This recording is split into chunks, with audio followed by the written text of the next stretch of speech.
Kwa majina naitwa mkaguzi msaidizi au assistant inspector Teresia Gido Kipeta. Okay, karibu. Asante. Kwa majina ninaitwa Station Sergeant Mayasa Choka kutoka Jeshi la Zimamoto na Uokoaji. Okay, karibuni sana. Moja kwa moja, kabla hatujaenda kuzungumzia tunavyoiadhimisha siku ya wanawake, ninyi kama wanawake wa kutoka Jeshi la Zimamoto na Uokoaji, tuanzie hapa kwenye tahadhari ya madimbwi haya dhidi ya watoto. Ni kweli sisi kama Jeshi la Zimamoto na Uokoaji, kwa sisi wanawake tumekuwa tukitoa elimu ya kinga na tahadhari ya majanga ya moto, na hasa haya sisi kama wanawake katika kuwalea watoto wetu ili wasiweze kuangamia katika kipindi hichi cha masika. Hasa haya madimbwi haya, imekuwa mvua zinanyesha ni nyingi. Tunaona hata leo hii kwa sehemu kubwa katika mkoa wetu mvua zimenyesha sana. Kwa hiyo tunaona kama tunavyoona mkoa wetu, maeneo ya pembezoni huku, hata ile mitaro mikubwa kwa kweli inakuwa imejaa, nayo ni madimbwi tu. Watoto wanakuwa wanapata hata taharuki ya kwenda mashuleni. Kwa hiyo sisi kama wanawake, kina mama majumbani, usimwache mtoto akaenda peke yake shuleni. Kwa hiyo unapaswa kumsindikiza mtoto, uhakikisha anafika shuleni salama. Hata tukiwa majumbani, unaangalia watoto wanacheza katika maeneo yapi. Na yale madimbwi ni vyema kuyafukia. Ili asije kutuletea changamoto ya watoto kuweza kupata madhara. Mara nyingi watoto wanacheza, hawaelewi wanacheza, wanatumbukia mle, basi inakuwa ni shida kwa kweli. Kwa kutukumbusha tu, jamii inatakiwa ifanye nini ili kupunguza madimbwi? Madimbwi haya yapo, pengine watu wanaendelea kuyapuuza kwa kuona labda ni kadimbwi haka kadogo tu. Ni kweli jamii tunawasia sana kwamba pale unapokuwa katika shughuli zako, labda umechimba kwa ajili ya choo au wengine wanachimba kwa ajili ya kupata maji kwa ajili ya umwagiliaji, wajitahidi kuwa tahadhari, kutoa elimu. Na sisi kama Jeshi la Zimamoto na Uokoaji kupitia namba zetu za 114 na tunatoa elimu mitaani, tunakusanya watu wa mitaani, kina mama, watoto, vijana, hatubagui, hata kina baba pia wanapata elimu hii, wanaipata. Japo sisi kina mama ndio jukumu letu hasa katika kuwalea watoto. Tunawashauri sana muangalie mtoto anacheza maeneo yapi, na madimbwi kama kuna uwezekano madimbwi yale yafukiwe ili asiweze kuleta tahadhari kwa baadaye. Hatuombei pengine mtoto akiwa ametumbukia, ni hatua gani za awali ambazo zinatakiwa kuchukuliwa na mzazi au mlezi au mtu ambaye ameshuhudia? Hatua ambazo anapaswa kuchukua mlezi ambapo anapoona mtoto ametumbukia, kwanza sisi tunapowapa elimu lazima waangalie kwamba katumbukia katika dimbwi lipi.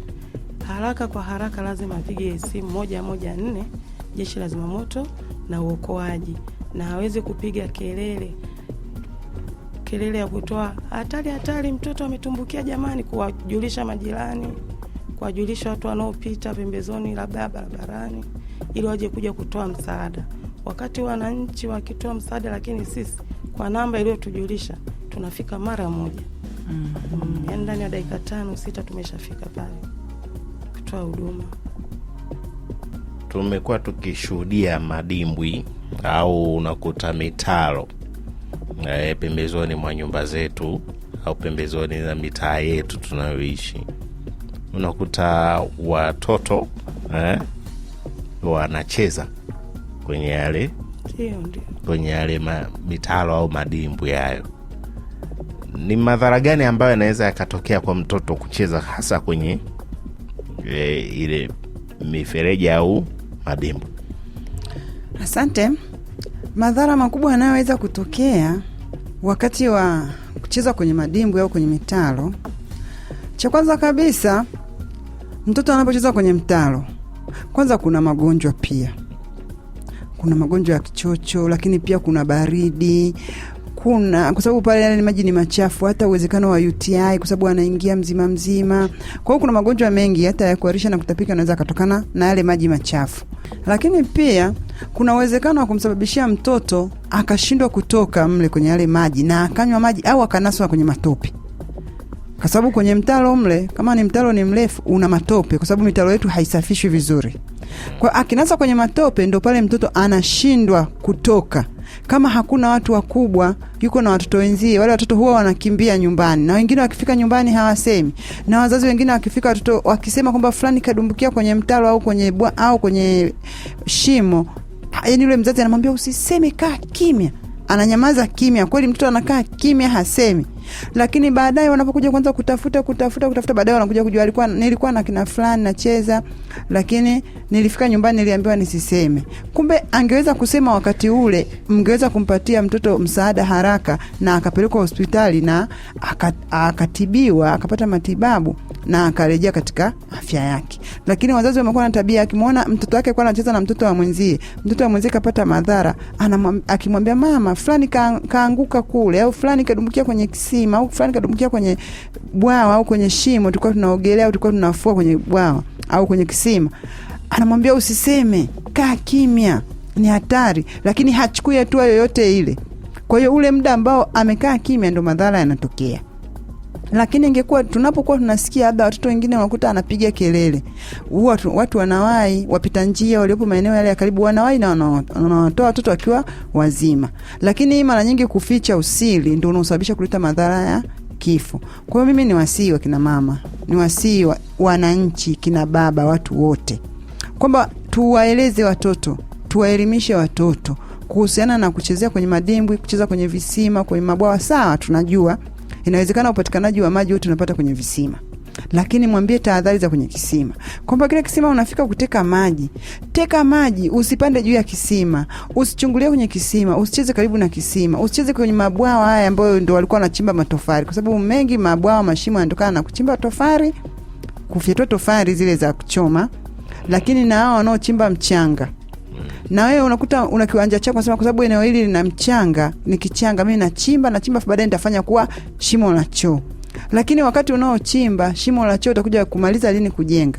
Haijulikani. Mvua za masika zinavyokuja, lile shimo ambalo umechimba mchanga linajaa maji. Hakuna ulinzi, hakuna elimu yoyote kwa jamii. Watoto wanacheza eneo lile, wanateleza, wanadumbukia. Wakidumbukia kuna matope mle, yanawashika, wanashindwa kutoka.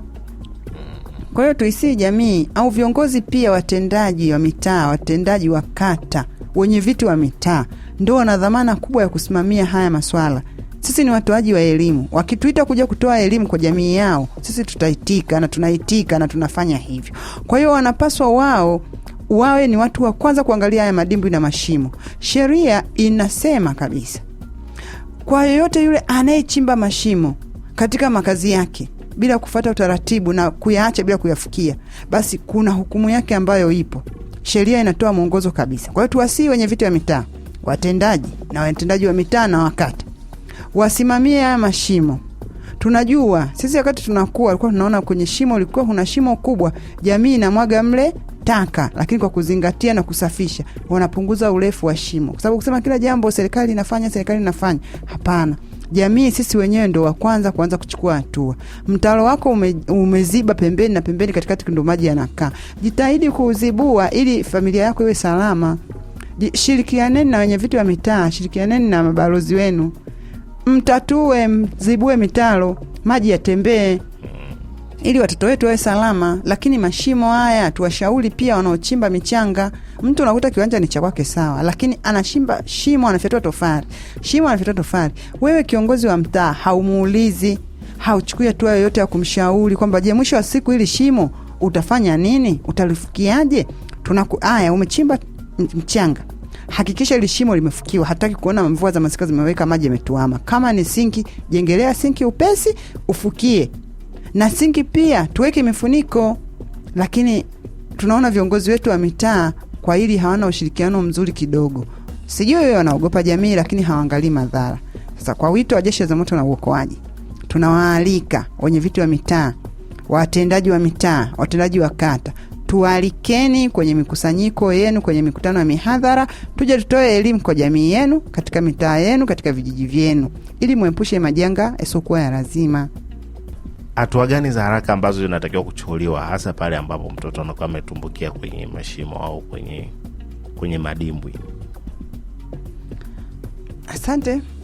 Hatua za haraka zinazoweza kuchukuliwa pindi tu unapoona umepata taarifa kwamba mtoto amedumbukia kwenye dimbwi au ametelezea kwenye dimbwi au alikuwa anapita dongo katika mtoto amedumbukia, basi toa taarifa Jeshi la Zimamoto na Uokoaji kwa kupitia namba 114. Namba hii ni ya bure na namba hii inapatikana nchi nzima. Ukiwa mkoa wa Tabora itapatikana mkoa wa Tabora, ukiwa Kigoma inapatikana Kigoma, ukiwa Shinyanga inapatikana Shinyanga.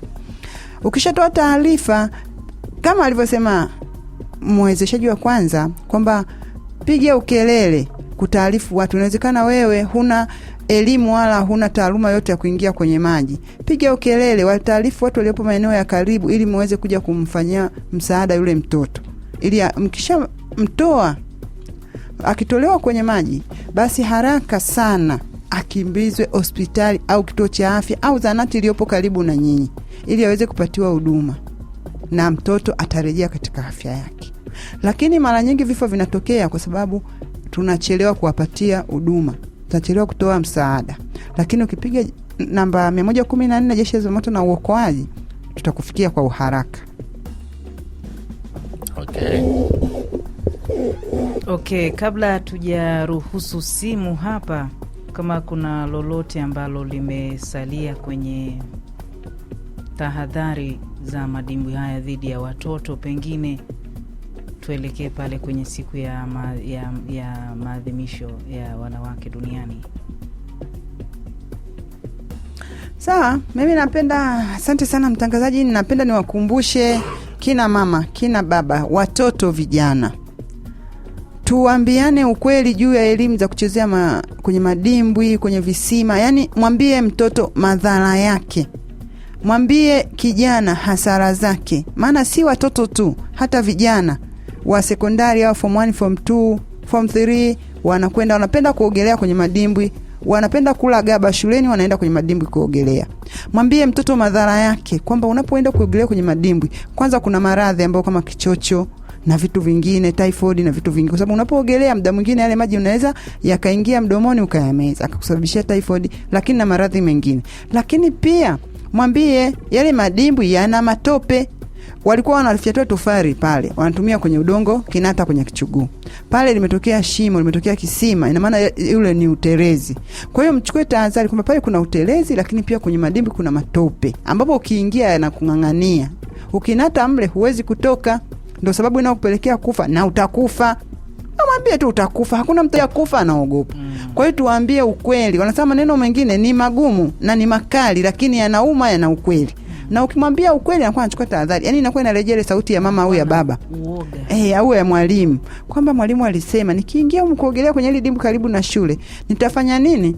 Nitanata, nikinata nitakufa. Ikiwa inarejea ile sauti kwenye akili yake, hawawezi kwenda kuchezea kwenye madimbwi. Haswa mida ile ya half time ya shuleni, watoto ndio wanapenda sana kwenda kuogelea kwenye madimbwi.